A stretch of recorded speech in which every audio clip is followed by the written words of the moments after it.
నమస్తే. Out source కార్మికులు ఈరోజు పెద్ద ఎత్తున కూడా మెడికల్ కౌన్సిల్ దగ్గరికి వచ్చి వాళ్ళ యొక్క నిరసన వ్యక్తం చేస్తా ఉన్నారు. వీళ్ళంతా కూడా కనపడతా ఉన్నటువంటి వీళ్ళంతా కూడా మెడికల్ అండ్ హెల్త్ లో పనిచేసేటువంటి అవుట్ సోర్స్ కార్మికులు. దర్దాపుగా రాష్ట్రంలో 1,10,000 మంది వీళ్ళే ఉంటారు. సో వీళ్ళకి దర్దాపుగా 4-5 నెలల వరకు ఇప్పటి వరకు కూడా జీతాలు లేవు. వీళ్ళందరూ కూడా ఆందోళన బాట పట్టిల్లు. ఏజెన్సీలను రద్దు చేయాలని చెప్పేసి గతంలోనే డిమాండ్ చేయడం జరిగింది. ప్రభుత్వం కూడా సానుకూలంగా స్పందించింది. గతంలో రేవంత్ రెడ్డి ప్రతిపక్షంలో ఉన్నప్పుడు వీళ్ళందరూ కూడా రెగ్యులరైజ్ చేస్తాం, అలాగే ఏజెన్సీలు రద్దు చేస్తామని చెప్పేసి చెప్పడం జరిగింది. ఎక్కడేసినటువంటి గొంగడి ఆనే ఉన్నది. మా సమస్యను పరిష్కరించాలని చెప్పేసి వీళ్ళు ప్రధానంగా డిమాండ్ చేస్తున్నారు. సో ఎక్కడి నుంచి వచ్చారమ్మా మీరు? ఎన్నేళ్ళ నుంచి అవుట్ సోర్సింగ్ లో పనిచేస్తా ఉన్నారు? ఏంటిది? మేము ఉస్మానియా ఆసుపత్రి నుంచి వచ్చామండి. మేము గత 7 years గా ఉస్మానియా ఆసుపత్రిలో స్టాఫ్ నర్స్ గా పనిచేస్తున్నామండి. మేము 17 members ఉస్మానియాలో స్టాఫ్ నర్స్ గా ఉన్నామండి. అందరూ ఐసీయూ వార్డ్ లోనే పనిచేస్తున్నారండి. అందరు క్రిటికల్ పొజిషన్ లోనే పనిచేస్తున్నారు. మాకు జీతం లేకున్నా కానీ మేము రెగ్యులర్ గా జాబ్కి వచ్చి మేము డ్యూటీ చేస్తున్నాము. మాకు ఇల్లు గడవడానికి కూడా చాలా కష్టం ఉంది. 5 నెలల నుంచి జీతం లేదంటే మీరే ఆలోచించండి. ప్రభుత్వాన్ని మీరు ఒక్కటే కోరుకుంటున్నాము, మాకు జీతాలు వేయాలి. గవర్నమెంట్ ఈ మీ మీడియా ద్వారా సీఎం గారికి వెళ్ళాలి, మా బాధను చూసి మాకు పరిగణించాలని కోరుకుంటున్నాను. ఎన్ని అవుతుంది మీరు అదే దాంట్లో పని చేయబట్టి? ఉస్మానియాలో కదా మీరు పనిచేసేది? ఉస్మానియా ఎన్ని అవుతావు? నేను లివర్ ట్రాన్స్ప్లాంట్ లో పనిచేస్తానండి. 5 years అవుతుంది. 5 years. అప్పుడు స్టార్టింగ్ లో ఎంత మీ శాలరీ? ఇప్పుడు ఎంత? నేను స్టార్టింగ్ లో 10,000 ఉండేదండి. ఇప్పుడు 3,000 పెరిగిందండి. 13,000 వస్తుందండి మాకు శాలరీస్. అంతే. దాంట్లో కూడా అంటే కటింగ్స్ ఎంత పోతా ఉంటాయి ఇప్పుడు మీరు ఏజెన్సీలకి? 15,500 కటింగ్ మోన్ 1,500 పోతుంది. 13,500 వస్తుంది మాకు శాలరీస్. ఎట్లా మరి కుటుంబ పోషణ కావచ్చు, పిల్లల ఫీజులు కావచ్చు, అంత ఎట్లా 4-5 నెలల నుంచి జీతం రాకపోతే ఇబ్బంది కదా కుటుంబం అంతా? అప్పులు చేయడం, ఇంకా వీళ్ళ దగ్గర ఏదో ఇప్పుడు ఇల్లు గడవాలంటే ఏం చేయాలి? అప్పులు చేయాలి కదండి. ఎవరి దగ్గరనో సాయం కోరి అప్పులు చేసి వాళ్ళకి కట్టుకోవాలి, అంతే. ఏంటిది ఏజెన్సీలను రద్దు చేస్తామని చెప్పేసి కూడా గతంలో చెప్పిండు, మేనిఫెస్టోలో కూడా పెట్టిండు. అది ఎంతవరకు వచ్చింది? 1వ తారీఖు సంబంధించినటువంటి జీతాల అంశం ఎంతవరకు వచ్చింది? ఇంకా అసలు ఏది లేదు కదండి. 5 నెలల నుంచి అలా జీతాలు లేవు అసలుకి మొత్తానికి. ఇంకా అదే వేస్తారండి. ఫస్ట్ నుంచి అలా జీతం వేస్తాడని నమ్మకం కూడా మాకు లేదు. ఓన్లీ కేవలం పెండింగ్ వేతనాలు ఇవ్వమనే లేకపోయినట్టయితే ఈ యొక్క ఏజెన్సీలు రద్దు చేయమని చెప్పేసి మీ డిమాండ్? ఏజెన్సీలు మొత్తానికి రద్దు చేయాలి, పెండింగ్ లో ఉన్న జీతాలు ఎమ్మటే వేయాలి మా డిమాండ్స్. మీరు ఎన్ని ఏళ్ళు అవుతా ఉంది మీరు పని చేయబట్టి? ఎక్కడ చేస్తా ఉన్నారు? ఉస్మానియా హాస్పిటల్. మీరు కూడా ఉస్మానియా. ఏం చేస్తారు?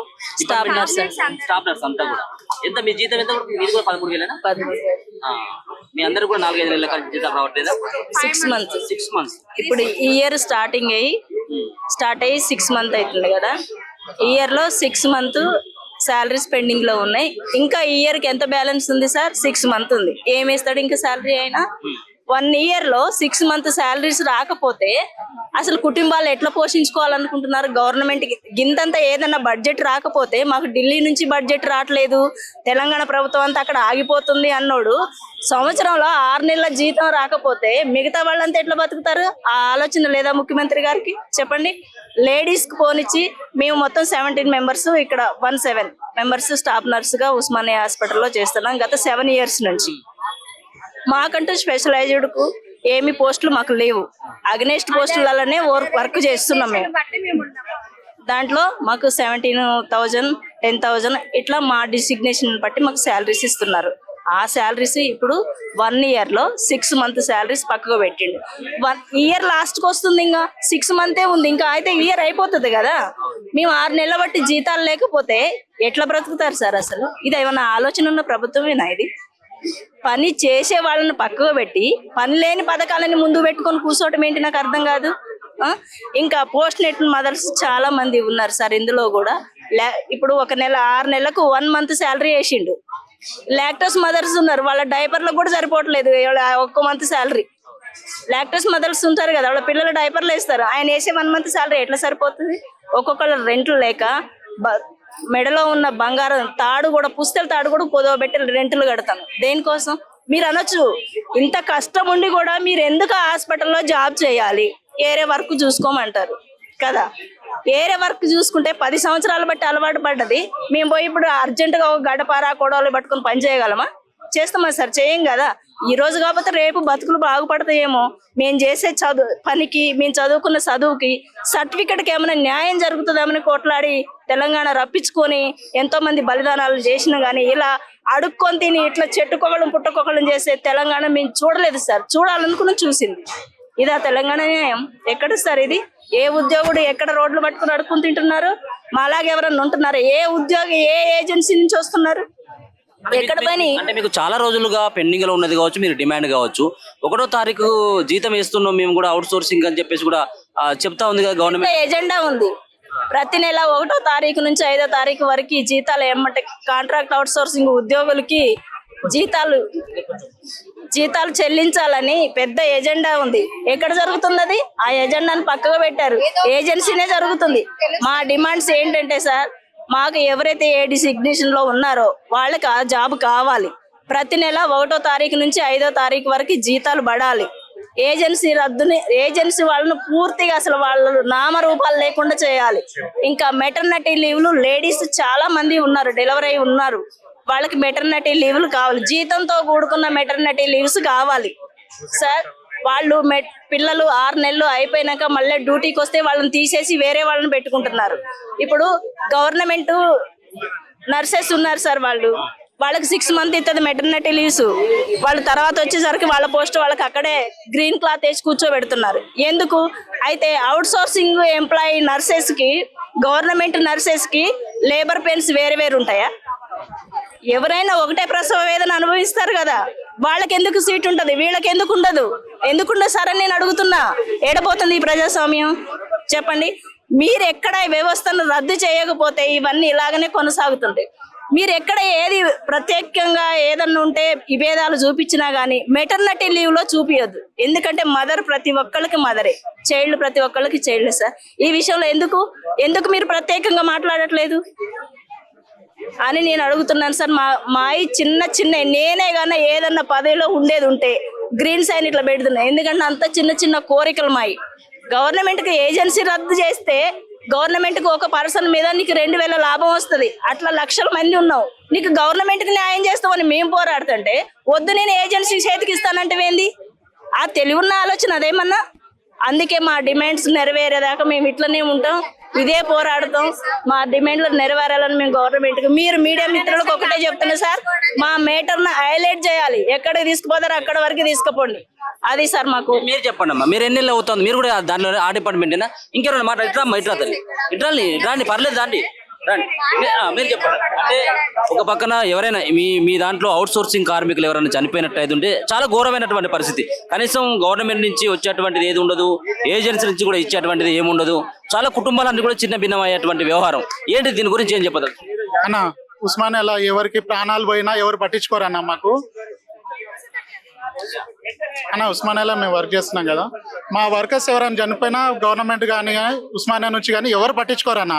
మేమే 10 రూపాయలు వేసుకొని వాళ్ళకి ఏమైనా ఇవ్వాలనుకుంటే మేము ఇవ్వాలి, లేదంటే లేదు.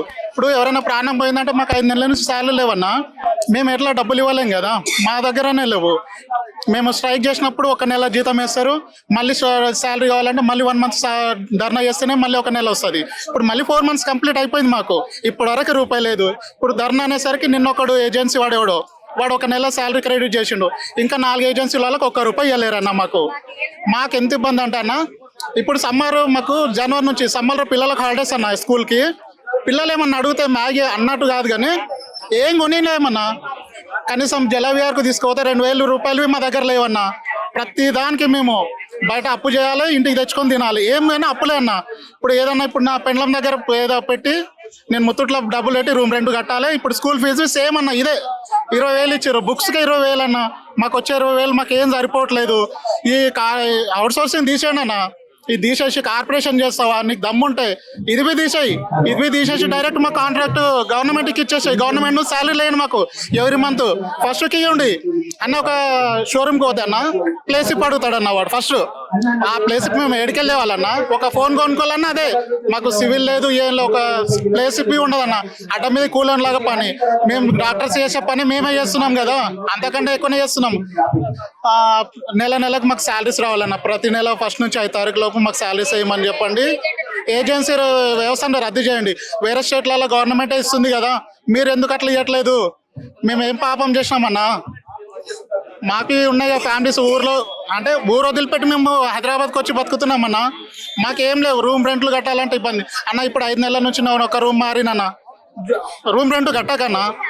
ఇప్పుడు మా బాధలన్నీ ఇప్పుడు మీ వీడియో తరఫు నుంచి రేవంత్ రెడ్డి వరకు వెళ్ళి కనీసం మా బాధలు అంటే చెప్పుకుంటే ఏడవాలనిపిస్తుంది అన్న. మాకు రావట్లేదు.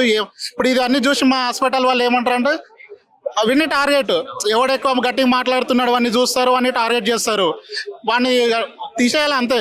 ఇప్పుడు స్ట్రైక్ చేస్తున్నామంటే వాడు టార్గెట్ అన్నా. అట్లా మా బాధలు అవి అన్నా. ఏంటిది మరి పిల్లల పరిస్థితి, ఇంట్లో వైఫ్ పరిస్థితి కావచ్చు, కుటుంబ పోషణ, పిల్లలకు సంబంధించిన బట్టలే కావచ్చు, స్కూల్ యూనిఫామే కావచ్చు, ఫీజులే కావచ్చు, ఇవన్నీ ఎట్లా మళ్ళీ మెయింటైన్ చేస్తూ ఉన్నారు? ఇప్పుడు అదే చెప్తున్నా కదన్నా, నాకు 5 నెలల నుంచి శాలరీ లేదు. ఉన్న గోల్డ్ పెట్టి నేను బయట అప్పు చేస్తున్నానన్న. అప్పు చేసి నేను ఇల్లు రేషన్ కానీ అవి కానీ పిల్లలకు స్కూల్కి ఇప్పుడు ఒక 2 నెలలు వేసిండన్న. అవి తోటి మేము కొంచెం అప్పు చిన్నగా పోయిందన్న. మాకు మొత్తం మేము క్లియర్ కాలేదు. ఇంట్లో ఇప్పుడు హెల్త్ బాగాలేదన్నా, నాకు ఏం లేదన్నా. నేను గవర్నమెంట్ హాస్పిటల్కి పోయి టాబ్లెట్ తీసుకోవాలి, ప్రైవేట్ పోయి నా దగ్గర ఇన్సూరెన్స్ ఉందా కానీ ఏం లేవు. మేము ఏం చేయాలన్నా ఉస్మానియాకి వచ్చి ట్రీట్మెంట్ చేసుకుని ఇంటికి వెళ్ళిపోవాలి. ఇప్పుడు నేను ఉస్మానియాకి దూరం నుంచి అన్నా, మేము పటాన్చర్ నుంచి నేను ఉస్మానియాకి వస్తాను. మాకు ఎంత ఇబ్బంది అన్న, మాకు జర్నీలు మాకు అసలు చాలా కష్టం అన్న. మేము వచ్చి చేసుకున్నాం, చాలా ఇబ్బంది పడి మేమే డ్యూటీలు చేస్తున్నాము. ఇబ్బంది అనిపిస్తా ఉన్నారు. చాలా ఇబ్బంది అన్న, అసలు చచ్చిపోవాలనిపిస్తున్నది. నిజంగా చెప్పాలంటే ఎందుకు రాబోయి నా పెళ్ళం అడుగుతుంది అన్న, ఉస్మానియాలో డ్యూటీ చేస్తున్నావు, నెలకు జీతం వస్తుంది అని అంటారు. జీతం లేదన్న. ఊర్లో అవి ఏమనుకుంటారు అంటే, అరే ఉస్మానియాలో డ్యూటీ చేస్తున్నావు కదా నీకేం తక్కువ అని వాళ్ళు అంటారన్న. ఉస్మానియా అనేసరికి పెద్ద హాస్పిటల్ అంటే ఏమంటారు, నెలకు జీతం వస్తుంది, నీకు 50,000 60,000 జీతం ఉంది అనుకుంటారన్న. మాకు 50,000 70,000 జీతాలు లేవు. 20,000 జీతంతో మేము ఇన్ని సంవత్సరాలైనా 10 సంవత్సరాల నుంచి నెట్టుకొని వస్తున్నామన్నా. 10,300 నుంచి మేము చేస్తున్నాము. ఇప్పుడు 20,000 అన్నా మాకు అంతే. ఆ 20,000 ఇస్తాడా అంటే అది లేదు, అది కట్టింగే. ప్రతి దాంట్లో నువ్వు ఏదో ఒకటి కట్టింగ్ చేయలేదు. నువ్వు ₹1 మాకు శాలరీ ఇవ్వవు. నువ్వు నీకు శాలరీ అడిగితే ఒకటి ఇంటిమేషన్ కరెక్ట్ ఇవ్వరు. శాలరీ అడిగితే ఎప్పుడు వస్తుందని అడిగినామంటో ఏజెన్సీకి అడుగు. అక్క మీరు ఒకసారి కొంచెం, మీరు కూడా అదేనా? మీరు కూడా ఉస్మానియానా? మేము కూడా ఉస్మానియానే అండి. కాదండి, నేను టెక్నీషియన్ అండి, సిస్టమ్. నేను అదే 5 నెలల నుంచి జీతాలు లేవండి మాకు. ఇల్లు చాలా ఇబ్బందుల్లో గడుస్తుంది. మా ఆయన ఆటో డ్రైవర్, మా పిల్లలు పెద్దగురు, వాళ్ళకు స్కూల్లో ఫీజులకైనా దేనికైనా చాలా అంటే చాలా ఇబ్బంది అవుతుంది మాకు. అసలు చెప్పాలంటే చాలా బాధల్లో ఉన్నామండి. నిజంగా మేము చెప్పుకోలేకపోతున్నాం, కానీ చాలా అంటే చాలా ఇబ్బందులు అవుతున్నాయి. నేను 10 years ఎక్స్పీరియన్స్ అంతే. 10 years నేను 10 సంవత్సరాల నుంచి మాకు ఇంతే, శాలరీ పెరగలేదు. మా డిమాండ్ ఏంటంటే రెగ్యులైజేషన్ చెయ్యాలి, సమాన పనికి సమాన వేతనం, కాంట్రాక్ట్ తీసేయాలి. అది మాకు కరెక్ట్ శాలరీ వేస్తే మాకు ఏ ఇబ్బంది లేకుండా మేము డ్యూటీలు కరెక్ట్గా చేసుకుంటామండి. ఇంకో గంట ఎక్కువ చేయమన్నా చేస్తాము. మాకు ఇలా అయితే మేము ఎలా అండి చెప్పండి? మేము ఇక్కడ లేడీస్ మళ్ళీ ఇంకొక వర్క్ చేసుకోవడానికన్నా మాకు కాదు, ఇంటికి వెళ్ళి ఇంట్లో వర్క్ చేసుకోవాల్సి వస్తుంది. చెప్పండి, మాకైతే చాలా అంటే చాలా ఇబ్బందిలో ఉన్నామండి. ప్లీజ్ మీ ద్వారా మేము సీఎం రేవంత్ రెడ్డి గారిని ఒకటే కోరుతున్నామండి. సార్, మీరు మమ్మల్ని కనుకరించండి, మమ్మల్ని చూడండి, మాకు కాంట్రాక్ట్ చూపిస్ చేయండి, మాకు రెగ్యులైజేషన్ చేయండి, లేదంటే కార్పొరేషన్ అన్న చేయండి. అంతే. మేము మీ ద్వారా ఒక విజ్ఞప్తి కోరుకుంటున్నాం. సీఎం రేవంత్ రెడ్డి సార్, ఇదొక్కటి మాకు సహాయం చేసి నిజంగా మీ పేరు చెప్పుకొని మేము జీవితకాలం బ్రతుకుంటాం సార్. జీవితకాలం మేము బ్రతుకున్న రోజులు మీ పేరు చెప్పుకొని బ్రతుకుతాం సార్. మాకు ఉస్మానియా తప్పించి ఇంకా వేరే ఎక్కడ వెళ్ళి వర్క్ చేసేటట్టు లేదండి. మేము అలవాటు పడిపోయినాం, ఆ పేషెంట్లకు ఆ వర్క్కి అలవాటు పడిపోయినాం. వేరే పని చేయలేము, అదే పని మేము అలవాటు పడిపోయినాం ఉస్మానియాకు. ఉస్మానియాను వదిలి మేము ఉండలేకపోతున్నాం అంతే. ఒక్కరోజు డ్యూటీ చేయకపోయినా ఏదో చేయలేదు, పేషెంట్లకు ఏదో సహాయం చేయలేకపోతున్నాం అనే భావనే మాకు ఉంటుందండి. కార్నూలు మండలం సిఎస్సి నుంచి మేము వచ్చినాం సార్. అయితే మాకేమంటే నెలకు జీతాలు వస్తాయని మేము జీతాల కొరకు మేమంటే అది ఊడ్చుడు చేస్తున్నాం సార్. అయితే మాకు అందుకొరకు సార్ మాకు జీతం ఇయ్యాల వేస్తా రేపు వేస్తా అనుకుంటా మా కాంట్రాక్ట్ వేస్తా అని ఇప్పుడు వరకు వేయలే సార్. అయితే ఏం పని చేస్తారు మీరంతా? శానిటైజర్. ఓకే. ఎంత ఎంత వస్తుంది మీ జీతం నెలకు? 11,000 సార్. ఎన్ని నెలల నుంచి చేస్తున్నారు మీరు? ఎన్ని సంవత్సరాలు అవుతుంది? 4 years అవుతున్నది, 4 సంవత్సరాలు అవుతున్నది. అప్పటి నుంచి మేము పని చేస్తున్నాం కానీ మాకు సరిగా జీతాలు ఇవ్వటం లేదు. ఇంకా శాలరీ పెంచుతా అనేసి శాలరీ లేదు, ఏం లేదు. అందుకోసం ఇక్కడ వచ్చినాం సార్. ఇక ఎన్ని నెలలు అవుతుంది మీకు రాక ఇప్పుడు జీతం? 4 నెలలు అవుతున్నది సార్. 4 నెలలు. మరి ఎట్లా మరి కుటుంబం ఎట్లా గడుస్తుంది? ఏదోలా అట్లానే గడుస్తున్నది సార్. ఇక భార్య పిల్లలు పని చేస్తున్నారు, మేము తింటున్నాం, అది అవుతున్నది. మేమే వాళ్ళ మీద పడి తింటున్నాం అన్నట్టు అవుతున్నది. పని చేస్తున్నాం, పొక్కానికి పోతున్నది ఇది. నువ్వేం పని చేస్తుంది? నేను సిస్టర్ వర్క్ చేస్తా సార్. టైంకి శాలరీ ఉండదు, ఏముండదు సార్. టైంకి డ్యూటీకి అటెండ్ అవ్వాలి, టైంకి శాలరీ ఉండదు. కాంట్రాక్ట్కి మేము ఫోన్ చేస్తే కూడా ఫోన్ లిఫ్ట్ చేయరు. శాలరీ గురించి మాట్లాడుతూ కూడా ఏం చెప్పరు సార్. ఇప్పుడు ఎన్ని నెలలు అవుతుంది మీకు? 4 నెలలు అవుతుందా రాక? 4 నెలలు అవుతుంది సార్ శాలరీ రాక. 1వ తారీఖు ఇస్తున్నాం జీతం అని అంటున్నారు కదా? ఎవరో మాకు రాలేదు సార్. 1వ తారీఖుకి రాలేదు జీతం. శాలరీ రాక మేము బాగా బాధపడుతున్నాం సార్. 11,000 మా శాలరీ కూడా పెంచాలి సార్ నెలకి.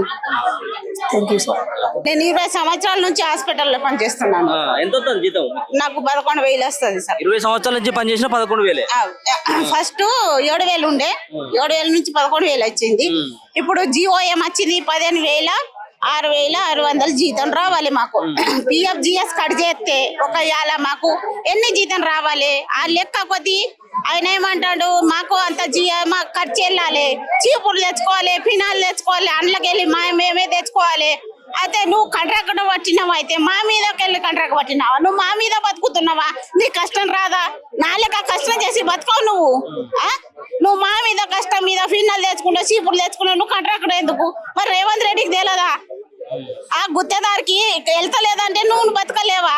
ఆ గుత్తేదారికి మా మీద కష్టం చేసి బతుకు. ఎన్నికలప్పుడు ఏజెన్సీ వ్యవస్థ అంతా కూడా రద్దు చేస్తా, మిమ్మల్ని డైరెక్ట్ తీసుకుంటా అని చెప్పేసి అన్నాడు కదా రేవంత్ రెడ్డి.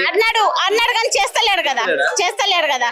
చేస్తేనే ఇంత పంచాయతీ వచ్చింది కదా. అన్ని చేస్తే మేము ఎందుకు మీటింగ్ లో కూర్చుంటాం సార్? ఇంత దూరం పిల్లలు జలాలు పై పట్టుకొని ఎందుకు వస్తాం సార్? ఇక్కడ ఎందుకు వస్తాం? ఈ మీటింగ్ మాకు అవసరమా? నెలకు మాకు సాలరీ వేస్తే మేము ఎందుకు వస్తాం సార్? ఆయనకి ఇంకొకసారి రావాలి కోరుకుంటాం కదా. నువ్వు ఇట్లా చేస్తే ఎవరన్నా రావాలని కోరుకుంటారా? వాళ్ళు కోరుకోరు. 1వ తారీఖు జీతాలు వేస్తున్నామని చెప్పేసి కూడా గవర్నమెంట్ చెప్తా ఉంది. 1వ తారీఖు మీకు కొత్తలేదు జీతం? అది ఫేక్ మాట సార్, అది ఫేక్ మాట. అన్ని అవసరం ఆటో కోసమే, ఓట్ల కోసమే తిరుగుతుండ్రు. ఓట్ల కోసమే ఊరంతా ఆటోలు వేసి, బండ్ల మీద పెట్రోల్ వేసి, నెల కొద్ది 3 నెలల కొద్ది తిరుగుతాడు. ఇల్లుకు తిరుగుతారు ఓట్లప్పుడే.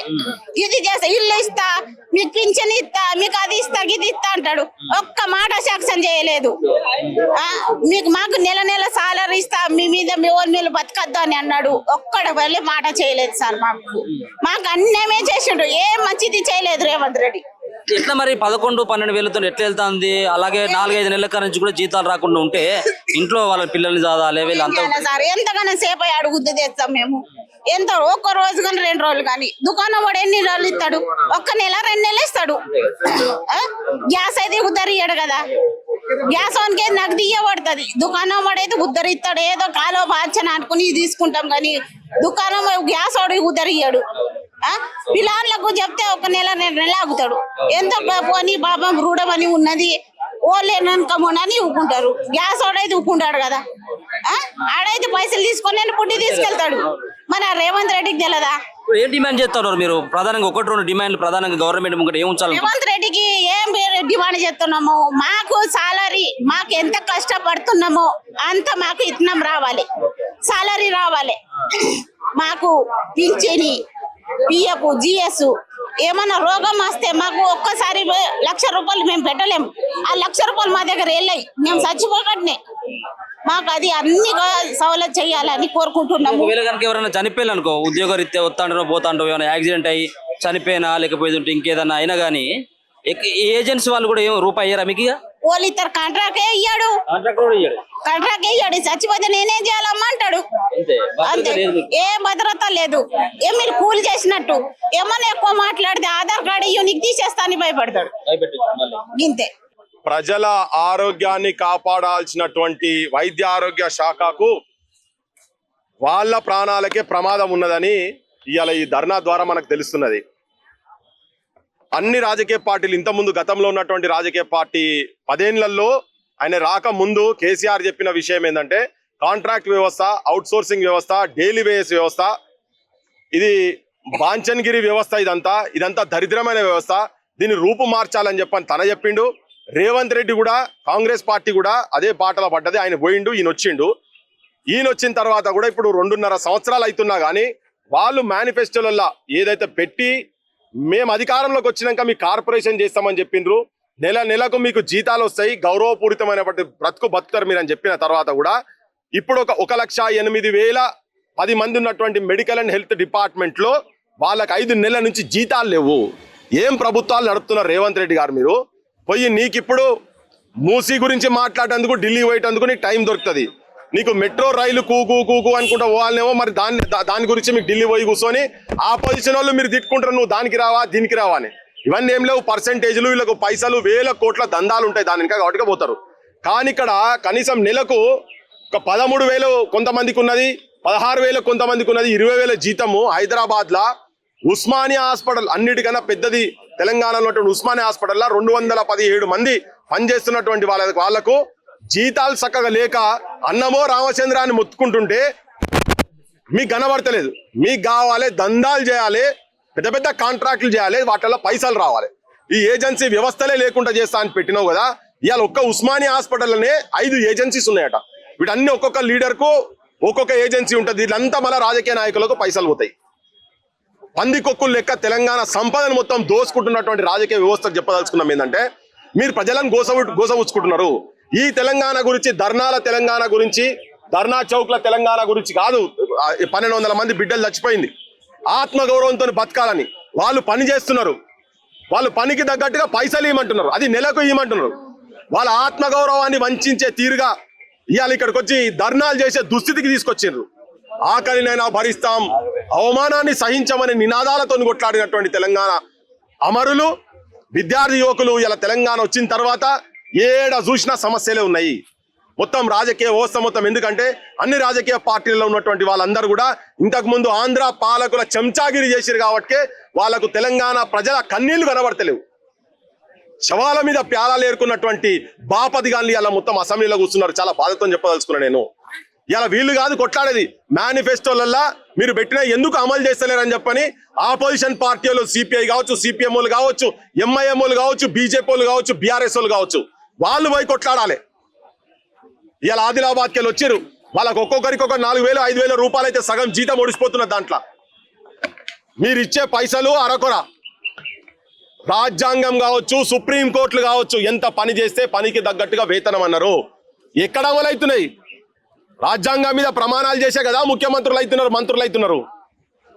తెలంగాణలో ఒక 3-4 రాజకీయ నాయకులను వాళ్ళ ఆస్తులు కనుక రేడ్లు చేసి, సిబిఐ కానీ ఈడీ కానీ రేడ్లు చేసి బయటికి తీస్తే ఈ మెడికల్ అండ్ హెల్త్ కాదు, మొత్తం హెల్త్ డిపార్ట్మెంట్, ఎడ్యుకేషన్ డిపార్ట్మెంట్, మొత్తం ఈ 2 ఉచితంగా ప్రజలకు సేవలు అందియొచ్చు. నెలకు పర్మనెంట్ జీతాలు ఇచ్చుకుంటూ చేసేంత సొమ్ము వాళ్ళ దగ్గర ఇల్లీగల్ గా సంపాదించుకున్న సొమ్ము ఉన్నది. ప్రజలు కూడా గమనించాలి. పైసలకు ఓట్లు వేస్తే ఇదే దరిద్రం అయితే. నేను వీళ్ళకు కూడా అదే చెప్పిన ఇప్పటిదాకా. మీరు పైసలు తీసుకొని ఓట్లేసులు బంద్ చేయండి. ఉద్యమాలు చేస్తూనే ఉన్నారు కానీ ఉద్యమాలతోని వాళ్ళ సమస్యలు పరిష్కరింపబడతలేవు. కానీ అయినా కానీ చేయాలి. నిజమైన నాయకత్వాన్ని మీ దగ్గర నుంచి కూడా తీసుకురావాలని చెప్పని నేను వాళ్ళందరికీ విజ్ఞప్తి చేస్తున్నా. ముఖ్యమంత్రి గారు, మీకు మళ్ళొక్కసారి చెప్తున్నా, మీరు మూసీ ప్రక్షాళన కాదు, మీ మెదడులో మూసీ ఉన్నది, మీ గుండెల మూసీ నీళ్లు, మురికి నీళ్లు ప్రవహిస్తున్నాయి, మీ మంత్రుల గుండెల మురికి నీళ్లు ప్రవహిస్తున్నాయి. క్యాబినెట్ మొత్తం ఇప్పుడు వెంటనే కూర్చొని వీళ్ళకు జీతాలు పర్మనెంట్ అయ్యేదాకా, అప్పుడు కానీ మేము నిజంగానే మీ దాంట్లో మళ్ళొక శుద్ధి రక్తం ప్రవహిస్తున్నాయని చెప్పని అనుకునే స్థాయిలో ఉంటారు మీరు. కానీ మీకు అది లేదు కాబట్టి ఇలా మేము మాట్లాడుతున్నాం. మూసీ కాదు, మీ తలకాయలు మొదలు కరెక్ట్ చేసుకోండి. మీరందరూ అసలు మానసిక రోగులు ఉన్నారు. మీరు పైసల చుట్టూ పిశాచాల లెక్క తిరుగుతున్నారు. రాబందుల రాజ్యమైంది తెలంగాణ మొత్తం. రాబందుల రేవంత్ అయింది. ఆయనకు ప్రజల గాథలు బాధలు ఏం అర్థమైతే వినబడతలేవు. వాళ్లకు 2 నెలలు జీతాలు లేకుంటే వాళ్ళ పర్సంటేజ్ రాకుండా గిలగిల కొట్టుకుంటారు ఈ కొడుకులు మొత్తం. కానీ జనం చూడి, నీ నెలకెళ్ళి జీతాలు లేక, తిండి లేక, చిన్న కోరికలు పిల్లలు అడిగితే తీర్చలేని దుస్థితులలో ఈ ఎంప్లాయీస్ ఉన్నారు.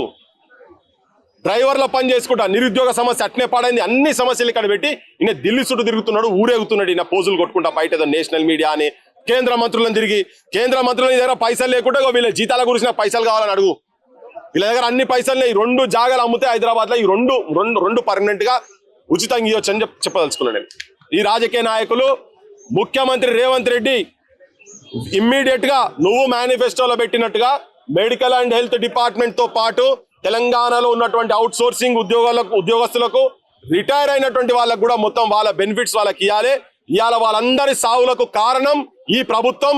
రేవంత్ రెడ్డి చనిపోయిన 100 మంది ఎవరైతే రిటైర్ అయిన ఉద్యోగస్తులు ఉన్నారో వాళ్ళందరి పేర్ల మీద కేసులు పెట్టి నేను బుక్కల పడాలి. అసలు ఫస్ట్ జ్యుడిషియల్ సిస్టమ్ కూడా ప్రాపర్ ఉండేది ఉంటే గిన్ని నెలలు రాజ్యాంగం ఎందుకు అమలైతే లేదని చెప్పి సుమోటోగా కేసులు తీసుకొని వీళ్ళ మీద రాజకీయ నాయకుల మీద కేసులు పెట్టాలి. మేనిఫెస్టోలో ఇచ్చిన దాన్ని ఎందుకు అమలు చేస్తలేవు అని చెప్పని చీఫ్ సెక్రటరీకి సీజే ఆఫ్ ఇండియాకు తర్వాత మన దగ్గర కూడా సీజేకు కోరుతున్నది ఏంటంటే జ్యుడిషియరీ సిస్టమ్ కూడా ఇటువంటి దయచేసి మీరు పరిగణలోకి తీసుకోవాలని చెప్పని నేను విజ్ఞప్తి చేస్తున్నా. Thank you. నేను రేవంత్ రెడ్డి గారికి చెప్తా, 1 సంవత్సరం దయచేసి రేవంత్ రెడ్డి గారు 1 నెల అవుట్ సోర్సింగ్ ఎంప్లాయ్ జీతం తీసుకో, నువ్వు బతుకు.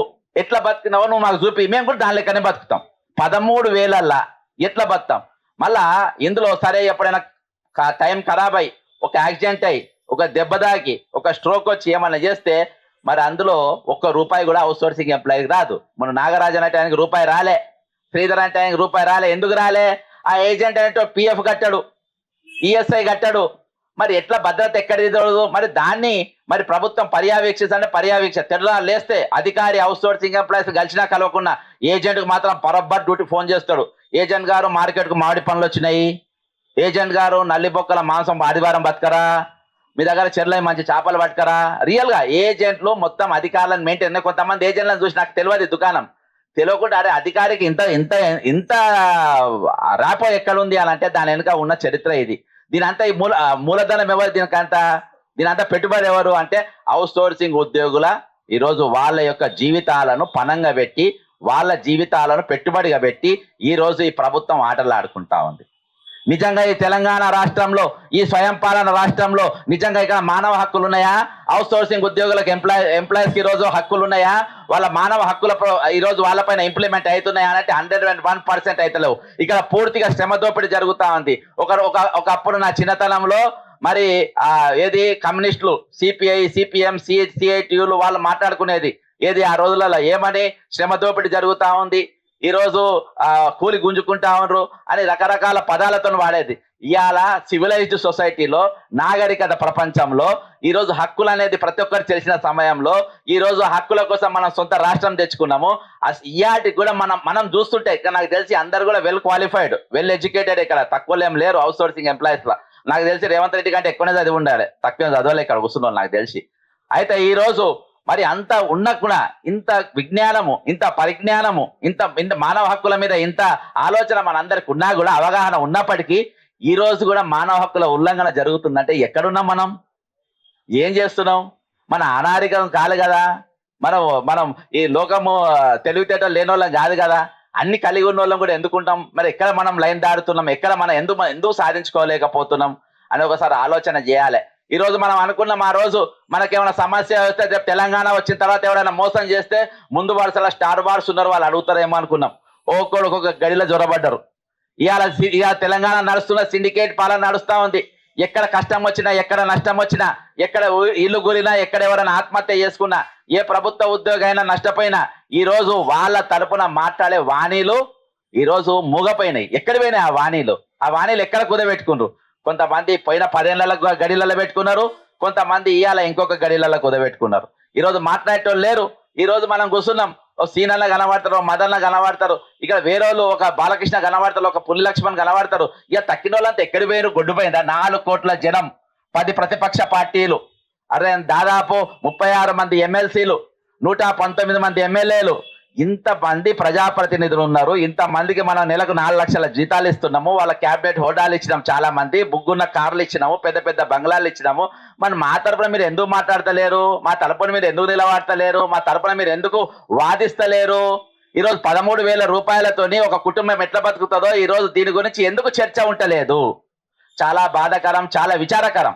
ఈరోజు దీని గురించి ఇంత పెద్ద ఇష్యూ, దాదాపు 5 లక్షల మంది ఈ రోజు అవుట్ సోర్సింగ్ ఎంప్లాయీస్ ఈ రాష్ట్రంలో ఉంటారు. మరి వాళ్ళ గొంతు గురించి, వాళ్ళ వాణి గురించి, వాళ్ళ ఇబ్బందుల గురించి, వాళ్ళ వేదన గురించి, వాళ్ళు పడుతున్న బాధల గురించి ఈ రోజు ఎందుకు మాట్లాడతలేరు? ఎందుకు మీరు బయటకు వస్తలేరు? మొన్న చాలా బాధాకరం ఏంటంటే శ్రీధర్ చనిపోయినప్పుడు మాకు ఒక చేదైన అనుభవం ఏంటంటే దాదాపు 120-130 మంది అవుట్ సోర్సింగ్ ఎంప్లాయీస్ రంగారెడ్డి జిల్లా కలెక్టర్ ఉన్నారు. ఒక్క వ్యక్తి కూడా బయటికి రాలే బ్రదర్. అంటే వాళ్ళ తప్పంటలేను, వాళ్ళను భయభ్రాంతులకు గురి చేసిండ్రు. బక్క జెడ్సన్ అవుట్ సోర్సింగ్ అసోసియేషన్ వస్తుండ్రు, ఒక్కరు కూడా బయటికి రావద్దు మాట్లాడితే నేను ఒక రూస్ట్ అని.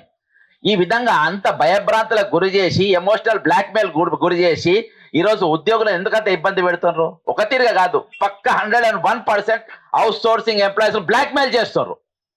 101 మిమ్మల్ని తీసేస్తాం, మిమ్మల్ని ఉంచాం, మీ నౌకరు అమ్ముకుంటాం. నేను చెప్తున్నా కదా, ఈ కాంచెల్ నేను నవీన్ అనేటువంటి ఒక ఎగ్జాంపుల్ తీసుకున్నా ఆయనను తీసేసిండ్రు, వేరేవానికి అమ్ముకున్నారు. ఆ అధికారికి కూడా చెప్తున్నా, ఆయనను మొత్తం రోడ్డు ఎక్కియ ముందు మర్యాదగా ఆయన తీసుకోండి. కొంతమంది రిజిస్ట్రేషన్ ఆఫీసర్ రంగారెడ్డి మన నల్గొండ జిల్లాలో తీసేసిండ్రు, పాలిటెక్నిక్ కాలేజీలో కొంతమంది తీసేసిండ్రు. ఈ విధంగా తీసుకోకపోతే దేనికోసము? ఇలా ఇష్టం వచ్చినా తీసుకుంటున్నందుకే ఈ రోజు మేము కోటి మెడికల్ కాంప్లెక్స్ లో ఉన్నటువంటి ఇక్కడ మేము కూర్చున్నాం, అవుట్ సోర్సింగ్ ఎంప్లాయీస్ అసోసియేషన్ మేము ఇక్కడ కూర్చున్నాము. అట్లా ఇష్టం వచ్చినా తీయద్దని, మాకు ఉద్యోగ భద్రత కల్పించాలని చెప్పి మేము ఇక్కడ కూర్చున్నాము. ఈ రోజు మా వాళ్ళు బోర్డులు పట్టుకొని కూర్చున్నారు, వర్ధిల్లాలి అవుట్ సోర్సింగ్ కాంట్రాక్ట్ ఉద్యోగుల ఐక్యత వర్ధిల్లాలని. ఈ రోజు సుప్రీంకోర్టు ఒక తీర్పు ఇచ్చింది, సమాన పని సమాన వేతనం. చెవులు వినవాడతలేవా రేవంత్ రెడ్డి గారు? చెవులు వినవాడతలేవా? ఈ రోజు చీఫ్ సెక్రటరీ రామకృష్ణారావు గారికి కూడా 2 నిమిషాలు నేను మాట్లాడతా. రామకృష్ణారావు గారికి నెలకు 4 లక్షల జీతం వస్తుంది, పాపం సరిపోతలేవు. ఆయనకు 4-5 ఇండ్లు ఉన్నాయి, ఆయన అవి కూడా సరిపోతలేవు. విల్లా నంబర్ 42 గ్రీన్ విల్లాస్ ఆయన ఒక ఇల్లు గిఫ్ట్ ఇచ్చింది, ఆయన ఇంటి ముందు పోయిన వీడియో చేసిన. రామకృష్ణారావు గారు, నువ్వు ఇంత పేదోనివా? ఎవడో ఇల్లు ఇచ్చేదాకా నీకు ఇల్లు గతి లేదా? మరి ఇన్ని ఇల్లు ఉన్నాక ఈ ఇంటి మీద నీకెందుకు? మరి నీకే ఇన్ని కష్టాలు వస్తే మరి 13,000 ఉన్న వాళ్ళకి మరి ఎంత కష్టం రావాలి అని వాళ్ళ ఇంటి ముందు వీడియో చేసిన. ఇవాళ వరకు ఆ ఇల్లు నాది కాదన్నా అనలేదైనా, ఇవాళ దాకా ఇది అక్రమంగా వచ్చిందని అనలే. అంటే దాదాపు 4-5 లక్షల జీతం వచ్చిన వాళ్ళకి ఆల్రెడీ రిటైర్డ్ అయి 9 నెలలు అవుతుంది, ఎక్స్టెన్షన్ మీద ఉంటుండ్రు. ఎక్స్టెన్షన్ మీద దేనికోసం ఉంటుండ్రు? ఈ రోజు అవుట్ సోర్సింగ్ ఎంప్లాయీస్ ఎట్లా